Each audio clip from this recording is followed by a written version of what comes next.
I'm Shivsy. And I'm Nats, and together we are the Sisterhood Circle podcast. Our vision is to create connections with our community and inspire change in the world. So be sure to subscribe on whatever platform you're listening to find out more. So let's dive into today's episode. Hi guys! Hi! So welcome back to season 2. You're not allowed to do that. You're not allowed to tap Celebrate. Okay, we'll celebrate. Whoop whoop. So we are back, season 2. How did that happen? I'm absolutely not sure, but I just want to let the listeners know this one could be a bit mental. Both me and Nats are hormonal. What happens when you're hormonal, Nats? Get lots of things. I forget words. I get emotional. A little bit crazy. Stuff. Yeah, definitely. But it's going to be okay. It happens to you. I forget stuff. But today I'm not going to forget anything because it's inbuilt in my brain. Yeah. But season 2, episode 1. Yeah, can you believe that we're here? So, Man. I know. What's happened since the last one? It has. And I would love for you to share what we've been doing since the first season started. Well, we released our standalone episode. We did. So, GLP-1 agony, dying to be skinny, and what a response that got. It's crazy to think how nervous we were about recording it, putting it out there, to then see the back end of the response that came from it, the messages, the comments. So first of all, thank you to everyone that dropped a wee comment and a message. It probably doesn't, like, you don't even think the impact that it has, but when you're nervous about doing something or you've put a lot into it to get those messages, it massively makes it worthwhile. But I mean, the depth of the messages in terms of people changing their mind from thinking about or having just ordered it to then going, do you know what, actually I'm not going to be one of those statistics. Yeah, and I think like the biggest thing for me is a lot of messages coming through from people who have had nearly the exact same experience from Sky and been too scared to speak about it. That has been absolutely massive. And I think a big thing with social media is we always post the beautiful things about our life and we never post our failings. So you're seeing all of these things being glorified continuously, but nobody's posting when they're so sick. And honestly, I'm getting messages, hundreds of messages, oh my God, oh my God, oh my God, oh my God. Yeah. And it just shows you that if you're willing to be brave and step out and put your neck in the line, your head's not going to always get chopped off, which is absolutely incredible. Sometimes we've just got to lead with our heart. And that is 100% what we did with that episode. And as I said, so many people have fed back such an amazing things and such great messages of support. Teachers saying that they want to show it in schools, nurses, it's just incredible. Even my wee auntie had it on in her work. She sent me a picture. I love her watching it. So that's been really great. And obviously the members in the gym. So the response from that's been huge. I think you get a few different ones. You get people that I've heard it, but it's never really impacted them. It's not been a thought, but they've been so shocked by the impact that it can actually do, the negative effects from it. You've then got people that it's maybe been there as a wee bit of background noise. Yeah. They can feel themselves, maybe being quite happy, comfortable, trying to do it what we would encourage as a more sustainable way to be able to do it. And they're going, do you know what was in the back of my head? There was something there. Yeah. But this has just come along, there's the first one already, has come along at the right time to go, wait a minute, what are you thinking about actually doing here? So to get the feedback from that has been brilliant. And I think it's been really nice for females just to show that we're all in the same boat together. Yes. And I think this is so, so important. We've always said we wanted to make a change and an impact from the Sisterhood Circle, and the fact that it's brought so many females together to talk about a common thing that was all impacting them in one way, shape or form, but no one was really talking about it because it's a controversial subject. Yeah. It's been really nice to see, and the amount of people sharing it. Oh my God, it's been magic. It definitely. And off the back of that as well, we have had our Sisterhood strolls, our Sisterhood swims, which have all been absolutely incredible. The level of support, women that actually don't even know each other, rocking up. I was actually talking about this in the hairdressers today. We absolutely need communities of women that are going to discuss topics with each other that actually matter, that sparks light in you. And these meetups that we're having, we're meeting people for the first time that have got these most amazing qualities. They bring so much to the table. And see, when you bring women together like that, we are literally going to light up the world. And you're meant to be connected. Yeah. And that's what it was all about. But seeing people's faces in real life, I love. Oh yeah. Like, see, for social media, it's been like, oh my God, they're a real life person. It's been brilliant, and I adore how many of you love it. Oh, God. And also, how many dogs come? Woohoo! By the way, keep bringing your dogs. Keep bringing your dogs, definitely. So, has been the podcast and the in-person events. What's been happening personally since the last time for you? Well, myself and Stuart, my husband, we went over to Copenhagen. We met in High Rocks over there. And my husband it was 4 weeks post-op for a hernia. And we absolutely smashed it, if I do say so myself. They totally smashed it. Yeah, and 1 hour, 8 minutes and 47 seconds. Now, the reason that I know the seconds is in my house, I got Stuart a picture of us we are time. Sometimes we're just lying on the couch and Stuart's like 108.47 hen. That's actually so sweet. First one. By the way, actually can't. Rapid. Yeah. So honestly, I was so proud of him. He was he was a great partner to have for sure. Love that. I went on holiday for my dad's 70th birthday with him in Thailand. And his brothers and sisters all came along with their kids and partners, husbands, and it was just honestly it was absolutely incredible. It was so nice to get the time to spend with my old dad. So it was. Pictures were magic. Oh yeah, definitely. So that was super fab. And also I semi-retired. So we kind of did. So in January this year, that's just I'm semi-retired, 38, I'm semi-retired. Life goals, guys, life goals. So yeah, and how long have I been saying I'm going to take a step back and I'm going to manage the businesses rather than work in the businesses? Too long. She was dying to get rid of me, to be fair. She packed me out. But anyway, I definitely didn't, by the way. Probably the reason I'm emotionally on this table taking. So yeah, anyway, basically in December, January, I decided to put an end point on working within the clubs. The two gyms, Curve Surfing and Curves Paisley, now have manager, assistant manager, full teams. They're absolutely bloody amazing. And basically they don't need me anymore. So it's quite nice. Also very weird to stepping away. Please never say that. We'll always need you. I don't know that he's will, but there's two things that come out of this though. Is firstly, you're yes, but we helped create these teams and the girls are good to go and they're pure rocking it. And then your wee ego is fuck, they can do that. Oh, they can do that without me. Sorry for swearing, some things never change. We're just going to go with that. They can do that without me. And that's what I was saying to Nats. There's a huge deal of guilt that can come attached to stepping away from something, even though that was the goal. But the great thing, and we can talk about this later because we're obviously going to speak about clarity in this next podcast that we're going to be going into, is getting clear on what you want and then being able to take action on it. So yeah, I think that's it really. Just look at one or two things, nothing major. I mean, it's been hella fun, and quite a few things have come up. Watch this space for what is coming next for the Sisterhood Circle. By the way, we've got some amazing stuff coming. Love. I could talk about myself all day. Didn't you? Sweat on my middle. I'm really bad. Watch me try and get through this as quickly as I can. One thing. I'm looking. Not right. Go hit me with it, Nats. So, with Glasgow High Rocks. You did. That feels about years ago. Mm-hmm. So yeah, but when I say I done solos in Glasgow. You did? No, what did you do? You did solo pro.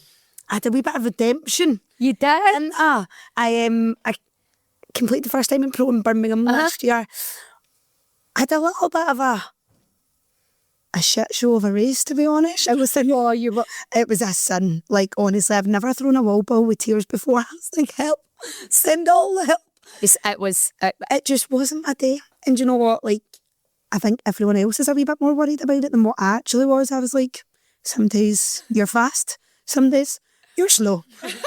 That's okay. I did this too, and I came over and you laid out and slower, and I came to give you a hug, and you were was the hardest thing I've ever done.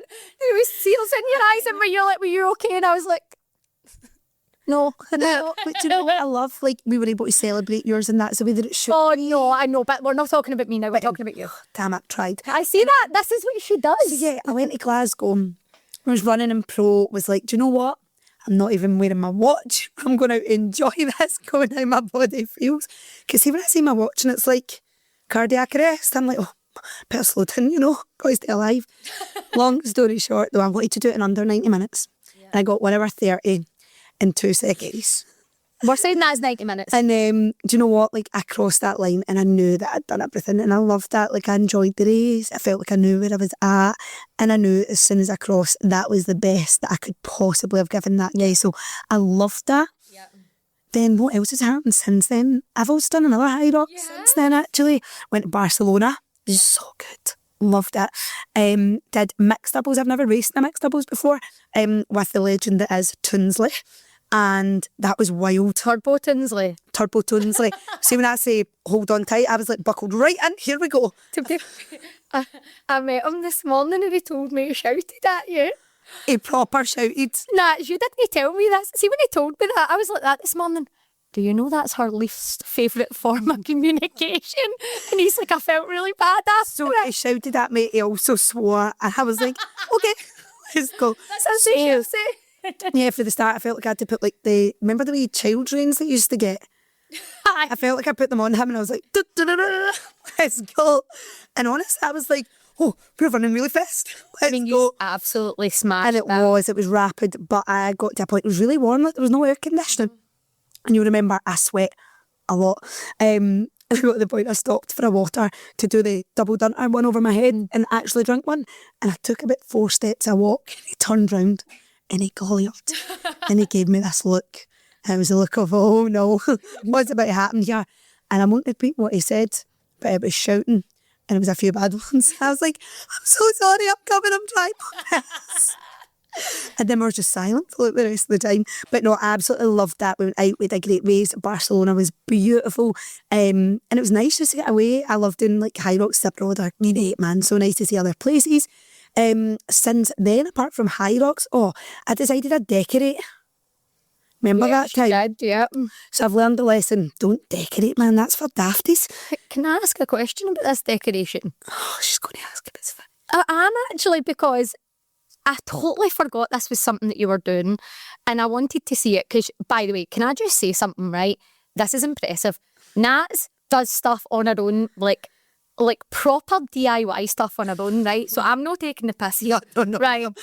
No, my dad gave me this too. And I got into it not knowing it was wood and it started smoking.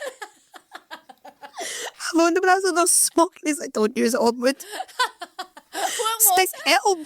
If anybody knows what tool that is that you don't use on wood. It was fast. Right, so, but anyway, like to kind of circle back there, you did start decorating, but she bought this wall panel and she's like, I'm going to stick it up, I'm going to do it myself. And I was like, what?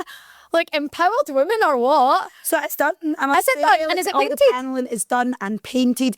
The like new stuff that I want to get, it's not quite ordered. I procrastinated on that a wee bit. But that's okay. The actual decorating's done. I need to show you a picture. Well, I can't wait. Yeah, good job, me. Yeah, I know. I'm never doing it again. It takes a lot of time and I'd rather pay someone. Yeah. But at least I know I can do it. Exactly.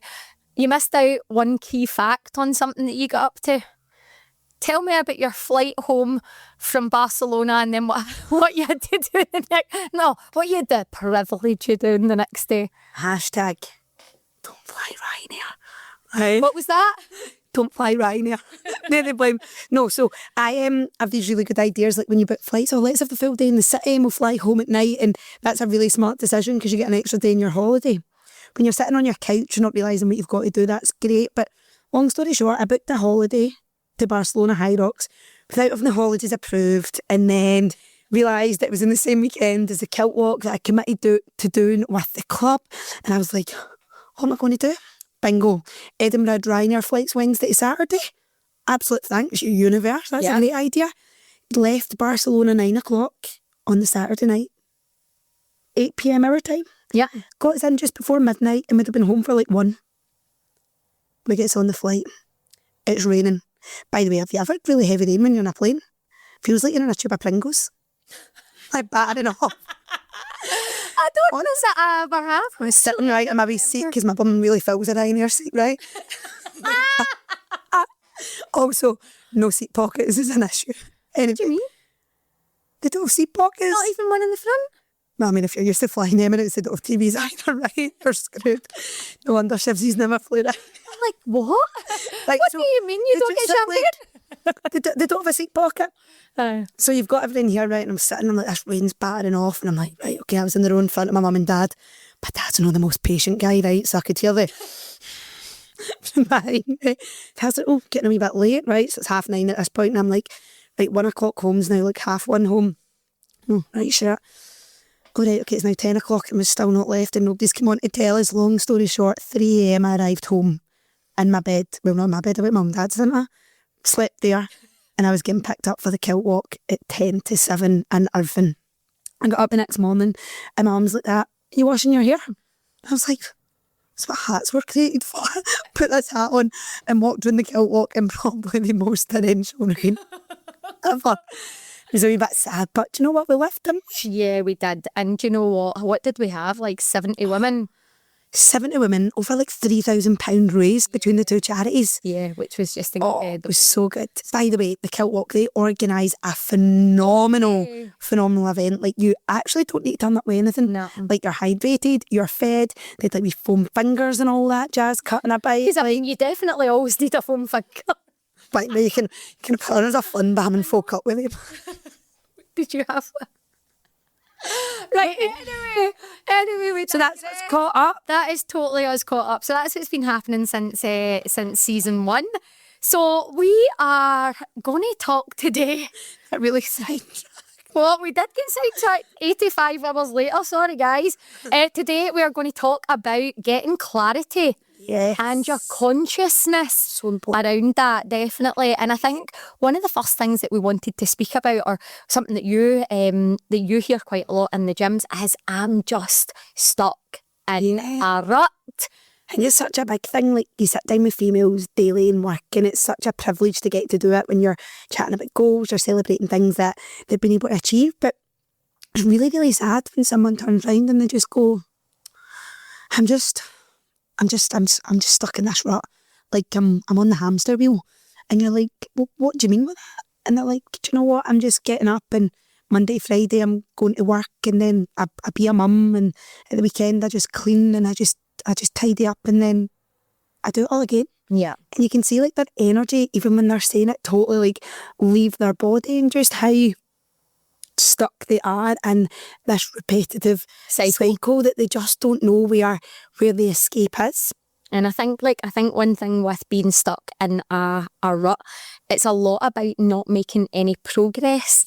Yes. And I think that when you are stuck in this proverbial rut, probably a lot of the time you're not doing the things that you set out to do. Yes. And I think we spoke about in like season 1 about when you don't do the things that you're meant to do or that you set yourself up to do, you feel like you're a disappointment. Yeah. And I think that feeling a disappointment, it can really, really drive you deeper into this rut-like behaviour.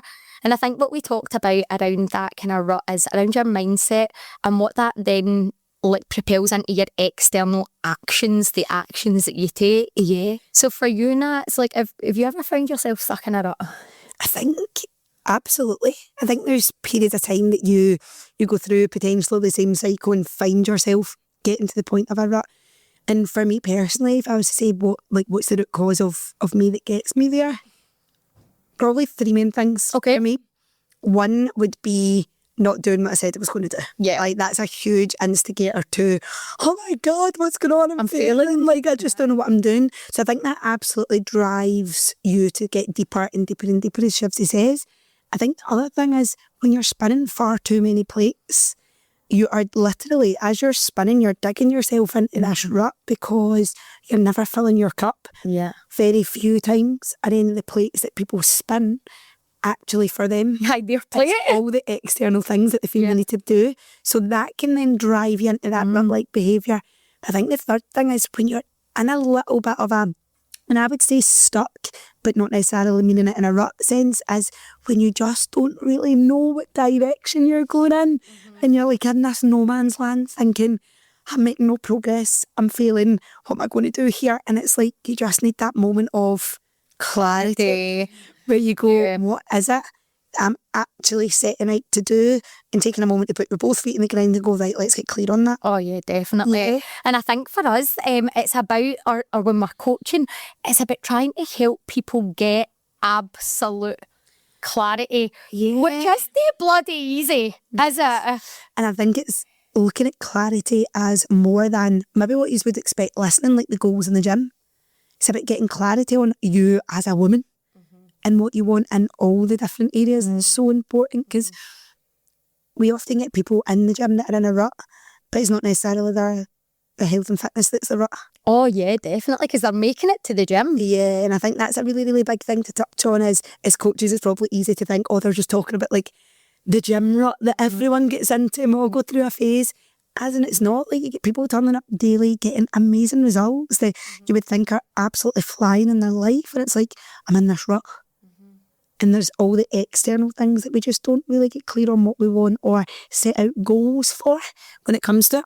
Exactly. So I think that one of the things that I wanted to kind of touch on around like not having clarity is, see when we coach and when we sit down, we remember whether it be for a consultation when she's just about to join in Curves, or if she's doing her progress check, which is a monthly thing that we do with all our members in Curves, and we say, right, Dina, we've never had a Dina in Curves in our life. Have we had a Dina? No, right, so we're not talking about any of you, so this is great. Dina, you know, how good am I? What the hell is Dina? Is that even a name? Right, so Dina, what would you like to achieve?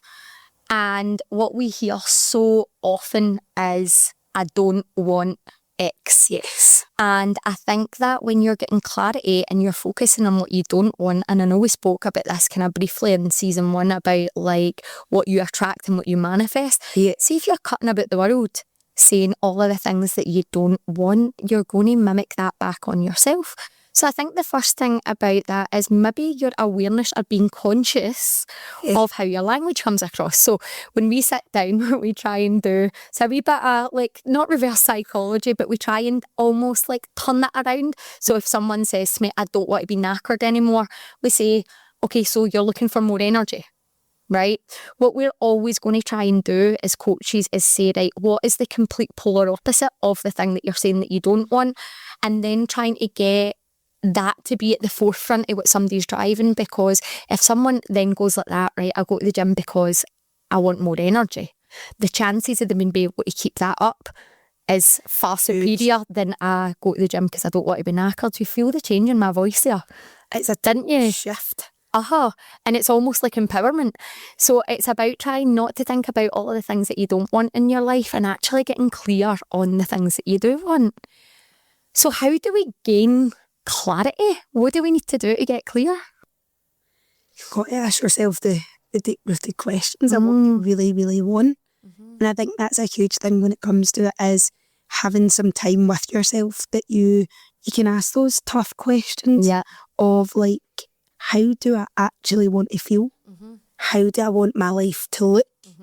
How do I want my work to look? And I think it's really important that you split it into different areas. Oh God, yeah, because again, you see, because of the thing that you said, like actually, like I don't know what I'm focusing on. I would always split it into, right, okay, health and fitness is a massive part of mine when I think about it. It's a big part of my life. I would always go health and fitness. I'd then go like professional. I'd then go like kind of body, physique, health side of it. And then I'd go like personal. And I think it's going, right, what do you want to get out of all these different areas? Because if you imagine, we talk about pouring from an empty cup all the time, right? A cup isn't just like you or one thing. A cup is ultimately everything that you do in your life. And as females, we're really good at filling certain areas of them, but neglecting other areas. And for us, we deal with a lot of like mums, which is a big thing, and it is anything that's to do with them. We just don't really fill, so it's overflowing in some bits. But if you can get all those areas then filled, and you can just start to stack them up through consistent habits and start like habit stacking with them, how good you're going to feel and how accomplished you're going to feel. Yeah. It's huge. Yeah, without a doubt. I think it is. It's really asking those questions, and I think like one of the things I actually just learned this really recently, and I think I spoke to you about this yesterday. I was chatting to Lilia, who is from Heal Scotland, an amazing charity who is going to heal Scotland, by the way. So go and have a look at our stuff. We're going to do it together. We're going to take over the world, aren't we? Whole of Scotland to start with, though. But anyway, I digress. And what she said is, when you ask yourself questions, it lights up the frontal lobe of your brain, and it's almost like a flashlight looking for the answers, right? It like lights that part of your brain up. So if we are going around and not thinking about what it is we want, or not asking ourselves these questions, then how are we going to get the answers if we're not asking ourselves the question? And I think it's so important that we ask ourselves difficult questions. Yes. And be like really, really honest with yourself about the questions that you're asking. Like, if you absolutely hate your job, right? Your job fills up so much of your life, doesn't it? Like, it genuinely does. Ask yourself, like, what is it I want for work? How can I get this for work? What actions would I need to take to do that? And it might not be today and tomorrow, but see if you can ask yourself those deep-rooted questions, like, what is it that I actually want here? Then your brain opens up and it says, right, okay, do you know what? I'm ready to start attracting those things. And it might be that you need to do a bit of study, and it might be that you just need to start looking for something new, or it might be that you're going to go in a completely different direction. Speaking of completely different directions, if you even think about your brother, Sean, and Sean's, do you know what? You talk about Sean here, like, he asked himself what he wanted, didn't he? Yes, for a long period of time, my older brother worked in like pharmacy, a job that he adored the people that he worked with, but he didn't love the job that he was doing, and it massively didn't fill his cup. And as a result of that, we got the Sean that was a bit crabby, a bit raging all the time, right? Because he was going and doing a 9 to 5 and something he absolutely hated. And what then happened was his actions on what he did in his personal life didn't mimic the person that he wanted to be. Going out at the weekend, every single weekend, back to back, drinking, right? And then living that phase of like, I'm just going to work Monday to Friday and then I'm going to go out every single weekend. Really put him into a place that it wasn't the person that he wanted to be. And he got really clear on, right, okay, what is it that I want to do? He started to fall in love with all things health and fitness. He got to see firsthand the transformation physically that he got, but the transformation more mentally on the person he was starting to become and showing up for, and it got him being like, oh my God, like this is what I want. Like, I want to feel this good all the time, and this is how I want to act. I don't want to be going out every weekend. Like, there's more to life than just drinking. Yeah. And that ignited a passion that then went, wait, so many more people need more help. Yeah. And we spoke about it at like massive depth, and we talk about something called I always pronounce this wrong. What is the sunk cost fallacy. Soul cost fallacy? Yeah, Soul cost. yeah. Soul cost. Something like this, but it's all based on you stay doing something that you're really stuck in because of the time investment you've already put into it. Yeah. So if you've been doing a job for 10 years and you are a master at doing that job, you just kind of get by because You've already I've given it 10 years of my life. I'm quite good at it. It's all right. But it's actually not filling your cup. It's draining you. Yeah. It's making your external actions to that job not replicate who you want to be. And that's how he was starting to feel. And he got to the point that he juggled them part-time and then went, right, wait, if I really want this and this is what I want to be and what I want my life, I'm going to need to go all in. And when you look at him now, 4 or 5 years later, maybe, he's now got like his own gym, which would have been like his wildest dream that at one point he thought about, but went, I'll never get to that. But he turned up with his actions every day. He put himself in the right groups, right places, right times. Most importantly, asked the right questions. Yeah. And then got to that end point. Yeah. And when you look at the actions that change from that, Oh my God, yeah. it's huge. Yeah, definitely. So big shout out to Shawnee Boy, which is amazing. But to talk about, like, reverting back to what you just said there, I think this is really important, that it's not just this, we think about that as in business.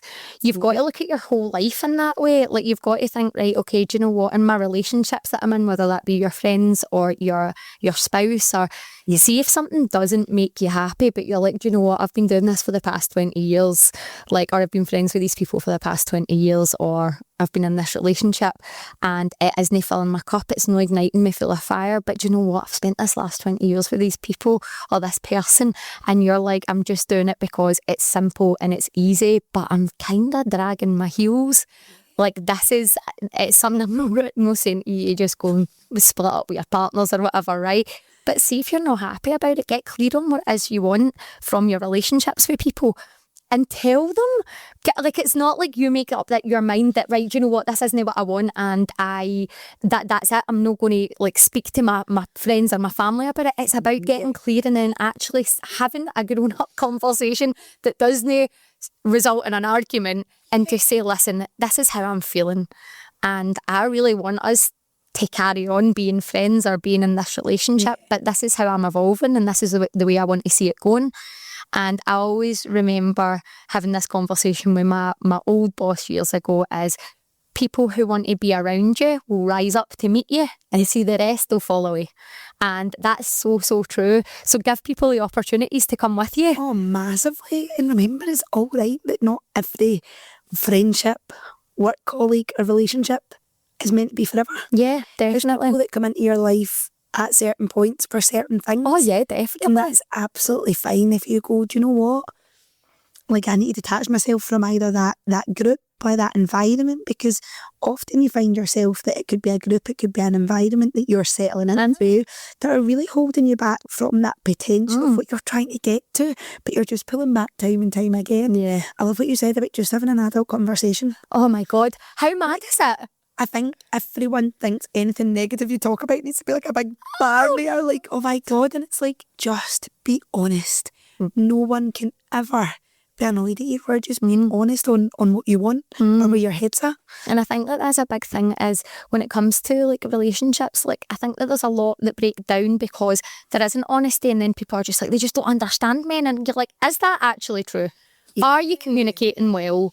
Like, I hear quite a lot, oh, they're doing me not in, and I'm like, you had this conversation. Well, no, because they just don't get me. And I'm like, give everybody the opportunity.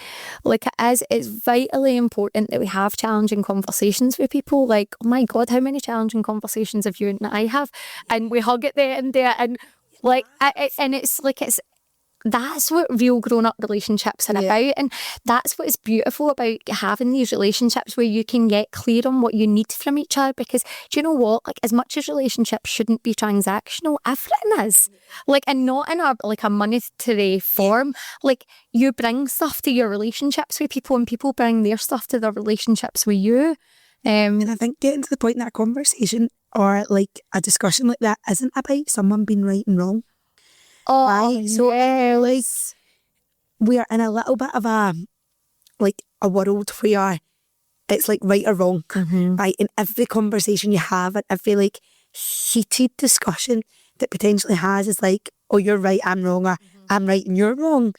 That's not what it needs to be about. Like, everyone has got an opinion. Yeah. And everyone's got their point of view. Yeah. See, as long as you're putting it across in Yeah. a really respectful and honest way, sometimes you're going to end a conversation going, do you know what? I respect how you feel. You respect how I feel. And that's that is what it That is exactly. And you can grow together from that. You definitely can. I think that when you think that you're right and somebody else thinks that they're right, the best thing that you can do is, how can I come to an amicable finish here? Right? Because you're going to think that and I'm going to think that, and nothing's going to change your thought process. But I still want to be your pal. But then also, like, how many people hold on to this? Oh my God. And this is huge when it comes to also getting clear, right? And go, say you feel a way like that, you're in a situation, you're like, well, I'm right, and the other one that's pure in the wrong, and pure raging. Then your actions start to mimic that. That was like Sassy Nats there, wasn't it? Your actions start to mimic how you feel, right? And then you just, the longer you hold on to this, the more negative impact it has on you than anything else, rather than just going, right, let's have the conversation, let's let it go, and see those 4 weeks of worrying about something that actually was nothing to worry about before you just went, baby, what was that about? Or let's have a chat. It's done. Exactly. It's wild. I always remember someone saying to me, if in doubt, let it out. Yeah. And it's just like, just ask the question. Exactly. And it's just, it's definitely doing that. I think a really great analogy when you were saying that there is holding a grudge is like holding a hot coal in your hand and expecting to burn someone else. I don't think I've ever heard. Have you ever never heard that? Well, that is like, I think about that all the time. I think that let it go. Like, it doesn't serve you. Like, but hate building up inside you. Yeah. And being pissed off at somebody else, they're probably cutting about the world, not even thinking about it. And you're getting all of this negative, this rage. Like, how is that helping you? How low a like vibrational frequency are you on when you're cutting about raging? And then what do you get more of when you're cutting about raging? Exactly. More raging. So yeah, so flick the switch, definitely. So yeah, getting clarity, don't be pissed off all the time. Yeah, and if you are pissed off the time, all of the time, ask yourself the question why. Open up the front of the what was that? I thought, hang how on, you've done that? was that thing, the labyrinth? Do you know what I'm talking about? No. I was more thinking the aliens out of Toy Story with the wee eyeballs. Sorry. I never did. I need to show you the labyrinth, like the very, very first one, and it's this freaky thing with a hand. You know what I'm talking about? So that kind of gets you. I knew this was going to happen. Do you know though? And I'm watch this. Those circle us back. Okay. Because we spoke about there, obviously like your external relationships with like partners, with friends and stuff like that. And we're touching base on this from a point of, we come across a lot of mums who are like stuck in this rut. And something that always comes up is, it's just me that's having to do everything. Like, honestly, nobody helps me. Once like, I'm the cleaner, I'm the cook, I'm the washing up, I'm this, and you're a bit like that. You could tell me to do anything I'd do because I'm petrified of shame right now. But it's about having those honest conversations as a family, right? And I imagine that a lot of people have these conversations on arguments more like with like their partner, probably been like, I'm having to do this, you're having to do that, all that stuff. But sitting down as a family and identifying who's got what role. Yes. In terms of, right, how can you all help each other? And I think that when we talk about clarity individually, it's a really, really big thing. If you are like a mum and you're listening, getting clear on what you want as a family. Yeah. As well, and whether that be experiences that you want to do, places that you want to visit, and understanding what roles are going to help to get you there. Because when you get clear on what you want, it's important you get people on your side that can help you. And if you're not sharing that with everyone, that they all know what it is that you're after, you know what they're after, then how are you expecting to make that bigger picture? It's like wandering in the dark. In fact, it really, really is. Your team, your buy-in, and for some people their team will be like their friends, their family and their loved ones. For some people their team will be their loved ones and their kids, etc. But it's about going, right, let's share this with everyone. Yeah. And everyone knows it's how you can make it happen. Yeah, definitely, for sure. I think that's a great point. 100%. Well done, Nats. We brought that back. We did, definitely, because we were going a wee bit crazy there. So, when we're talking about getting clarity, right, what are the things that would keep you stuck, do you think? What are the actions that would keep you stuck? I always think about like your limiting beliefs when you think about this, right? And we all have these limiting beliefs. So if we think about it, it's something that you believe that is ultimately holding you back from actually taking the action and making the progress towards it. And whether that be, I think we spoke about this briefly in another podcast, or maybe one of them. If you dreamt a good job and bring it into reality, well done. In terms of, it's a story you keep telling yourself, right? And so many people get stuck in a rut because they tell themselves this story that this is just the way that it's going to be. Yeah.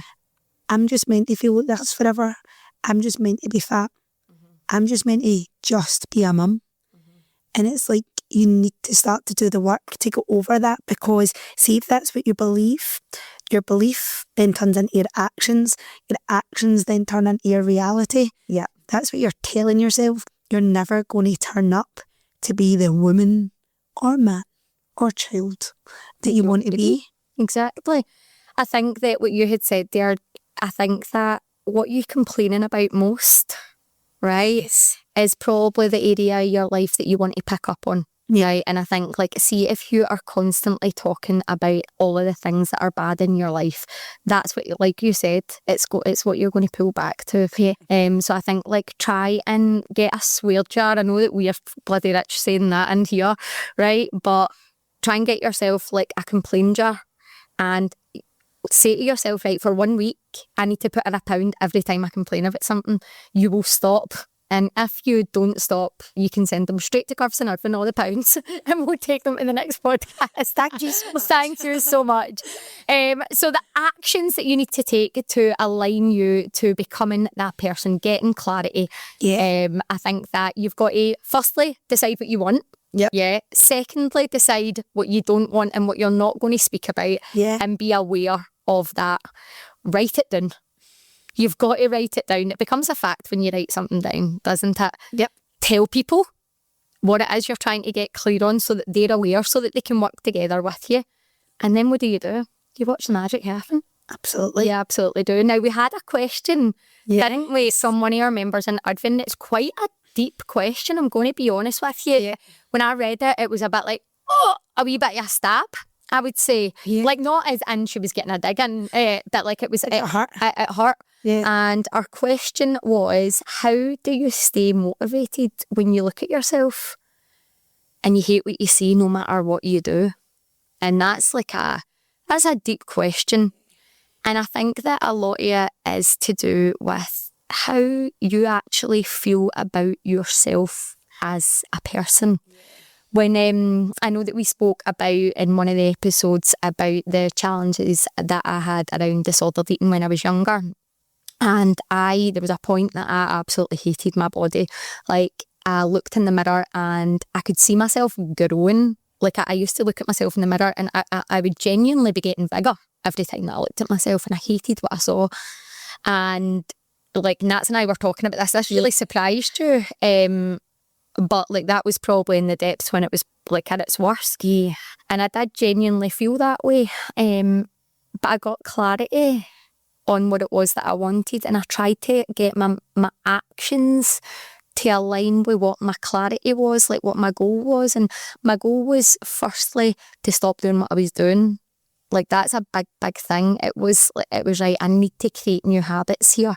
And if I don't create new habits, I'm going to feel like this forever. Yeah. So I think that I took the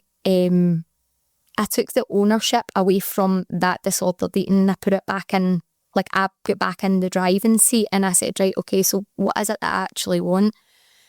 And what I wanted was to be well and not to have something like that controlling my life. And then I went, right, okay, so what's that going to take? Right, I'm going to need to stop making myself sick, but I'm also going to need to stop binging. Yeah. Right, I'm going to need to stop doing that. So what am I going to need to do? I'm going to need to start eating well so that I don't feel like I want to binge.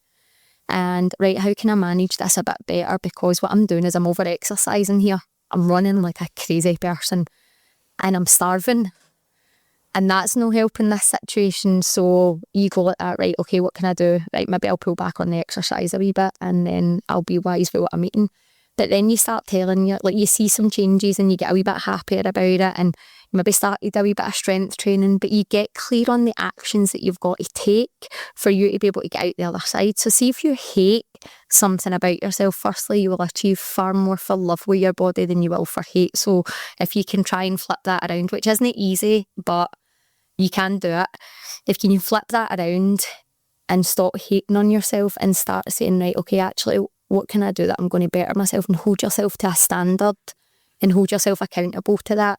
As I said in that podcast before when I talked about that, just because that isn't the way I live anymore, isn't the way some of my thought processes go, and it could be very easy to revert back to that sometimes. But get clear.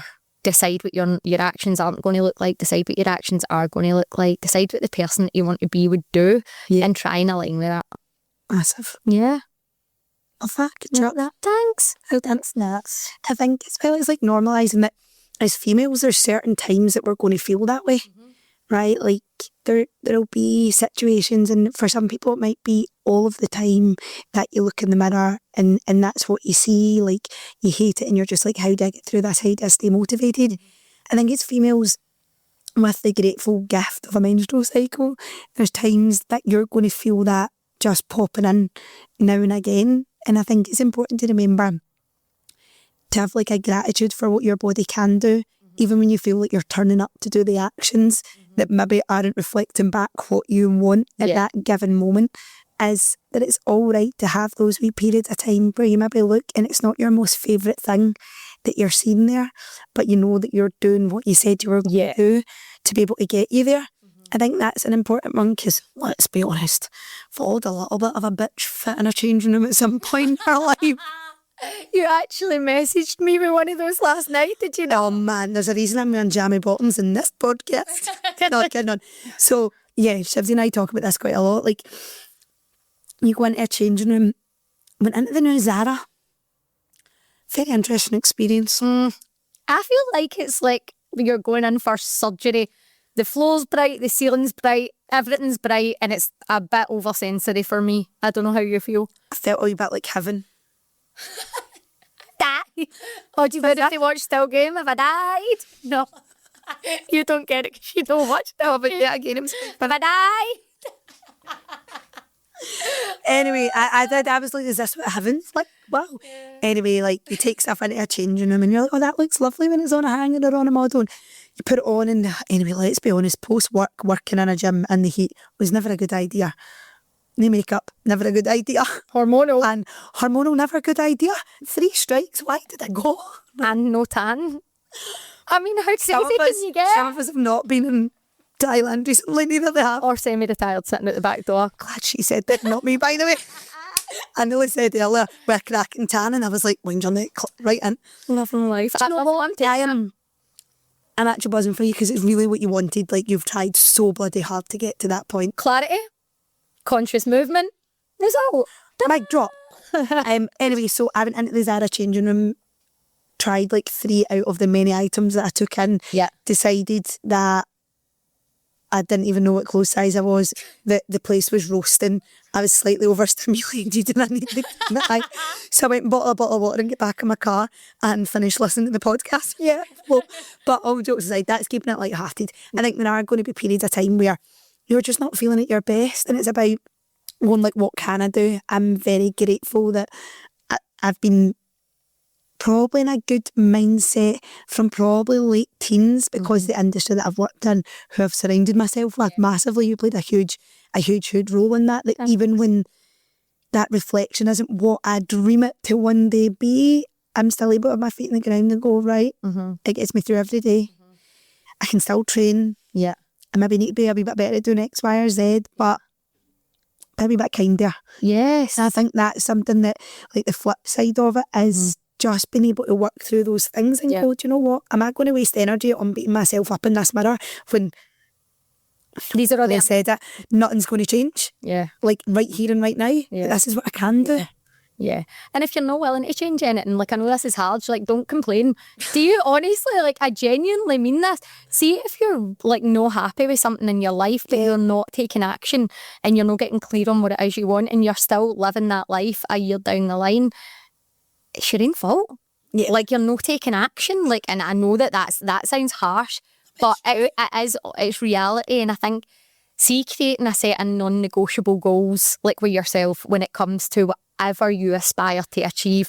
Like I'm not even talking about with your body. For me, right, there is 3 days of the week that I have got non-negotiables with myself, right? Since I've started stopping work. That's actually weird. But that is the thing, like and it's like, right, on a Tuesday, this is what I do. On a Wednesday, that's what I do. And on a Thursday, that's what I do.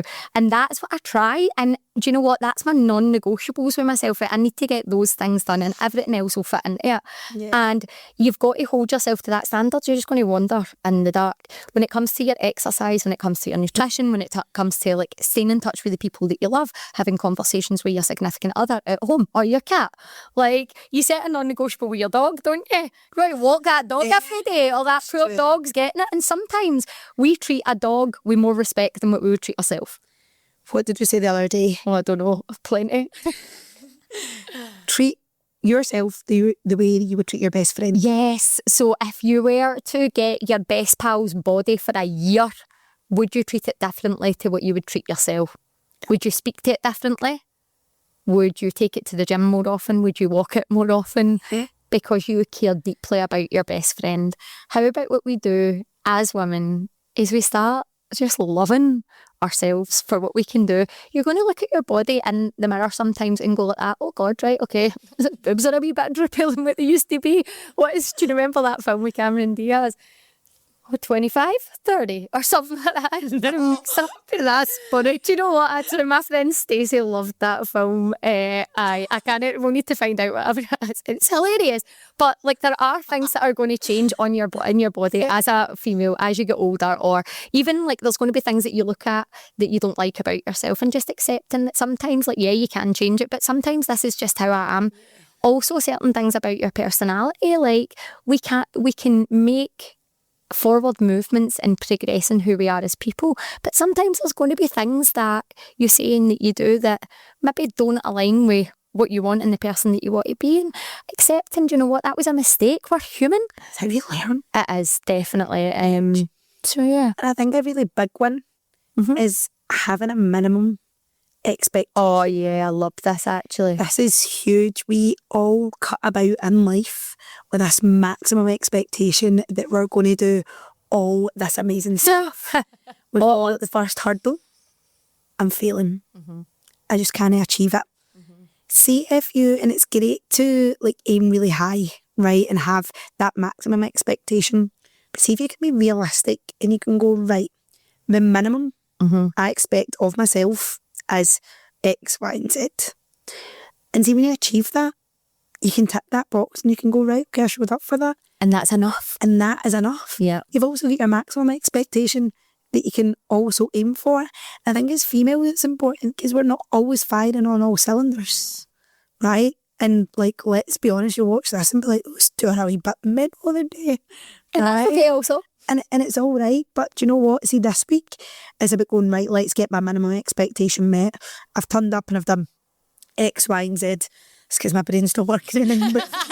But you go, right, I've done that. And yeah, the other 3 weeks of the month, do you know what? I do expect more of myself. Yep. But see, this week, made it to Friday. Go me. Right? And that is something that I think you've got to be realistic with. What you can actually do, because sometimes you're setting yourself up to be in a rut. And if you don't ask yourself the question, what am I willing to change?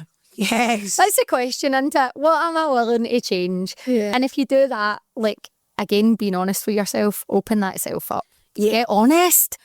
Be honest. Don't dance around the question. Get real with what you want. We just, I felt like I was starting a radio station. Welcome to the Sisterhood FM. That's a good news channel, is it not? By the way, wait till we've got a radio station. You're like, oh my God, remember that time that the Dafty was hormonal? Came out with that? Maybe we'll have the Sisterhood Circle. By the way, I'm roasting you. But do you think that we might have a Sisterhood Circle talk show one day? That could be cool. You know, like Loose Women, but for Scottish broads. Like, we could totally do that, couldn't we? We've got like our own language, haven't we? Don't talk about that. I can't tell you about no, that. No, like, I just mean our own language, like as Scottish people. Oh, I thought you were talking about making up your own language. I do have a friend that we've both got our own language. Louise, I'm shouting out to you, baby. Hinky, tonky, winky, wonky. She's going to die when she listens to this. Anyway, we're digressing. Start from a place of love when it comes to making changes. Yes, that is nearly dying. What? Right, so there is a backstory to this, right? Right, so the story is myself and my friends were on holiday for a hen do in Ibiza, and let's just say there was not a lot of sleep being had. And me and my friend were walking back from the beach one day, and we just thought it would be hilarious to start talking in our own language to each other. Cool. And that's the kind of model of the language. Doesn't actually mean anything, it was just as many rhyming words as you could get in a sentence as you can. So yeah, that's that. But it was like code words or something. Do you know that way where you're kind of, you know how we don't cut the podcasts, kind of wishing that you could cut them? I thought it was like code word. This is where my chimp's going right now, right? I thought it was like code word for like, she's doing my nutting. No. See, me and my friends, we never speak about that like that to you. That's so funny. Right, so where are we? We are in our Thin and Limelight studio. Limelight. So, Limelight. Studios. Sorry, Stuart. Right, so we're talking about getting back on track here. We're talking about come from a place of love with yourself. Right, see, when you're trying to get clarity, think about all of the things that you want for your life, the things that you want to love about your life. Really work towards those and try and let go of anything that's holding you back. Any negative feelings, any negative emotions, they don't serve you anymore. Start like, on you go, you were No, go. on you go. Start dressing like you love yourself. Show up like you love yourself. Put some matching underwear on. Huge. Like, if you like wearing makeup but you feel like you're cutting about with your hair in a messy bun and you're not getting any makeup on, take a couple of minutes to yourself and put a wee bit of makeup on if that makes you feel good. Get out of your joggies or get out of the stuff that's manky if you can, right? And start kind of dressing the way that makes you feel good. I think that there's huge weight in that when we feel stuck in a rut, we don't really make an effort. And then when you're cutting about the world, you don't feel at your best. Like, use that. Like, the only way that you can get out of a rut is by taking action on what's going to make you feel good and what's going to make you feel loved within yourself. Yeah. And that's a bit like turning up for the woman you want to be. Yes. Right? Like, you can't expect to just go from like here to there without actually putting the effort in, and what that does for your confidence, even feeling yourself. Remember in lockdown when like on a Friday or a Saturday you'd make the effort to do your hair, put some makeup on, and wear something that wasn't a pair of leggings and a baggy top, and how that felt for you. You start doing that, you feel better. Definitely. You want to then start showing up for yourself in the other areas of your life and doing the actions that you've been talking about doing for so long. Yeah. Show up at the gym or go for the walk or phone your friend or reduce the amount of alcohol that you drink, or reduce the types of foods that aren't aligning with that person that you want to be. I think stop blaming, shaming and complaining is huge. And make sure that you're flexing the muscle that gets you the goal that you want. Like, you want to work on yourself like you would work on your muscles at the gym. The more you flex, the more you love. That's it. Huge. So, Just get out your own way. oh yeah. Oh yeah. Stop being your own wee victim in your head. Just be like, right, if I've got to start doing this, I've got to turn up. But see, if there's anything from this podcast, it's dead easy to listen to a podcast and talk a really good game, and to sit here and go, or listen, sorry, and go, right, I'm going to do that, I'm going to get clear, I'm going to start turning up for myself. Put an action in your diary where you give yourself a bit of time to sit down in an uninterrupted space, if possible, and get really clear and put pen to paper on it. Because this isn't just for you to think about, and you don't just think about it and make a change. You've actually got to put pen to paper, get real, and start turning up for that. Yeah. And that's what we really want you to take away. We don't just want you to laugh at our daftness today. Seen her mono, right? Which Please do. I really hope you do. But take the time and give yourself the time that you deserve to go, right, I'm the driver, where am I going? Yeah, definitely. So I think that brings us to the end of Season 2, Episode 1. Now, that was a little bit crazy, but do you know what? We're rolling with it, aren't we? I think that one should be called The Chaotic Corner. Okay, let's change the name of. Right, so the Chaotic Corner. We will be back next week when we are a wee bit better. Please make sure that you tune in. Make sure that you share on your social media platforms. Did you see that? I tripped over my words again. And also share with us if you've got a wee bit mental in your hormonal. Yes, definitely. So thank you so much for joining us today, and we will see you next time. Bye, guys.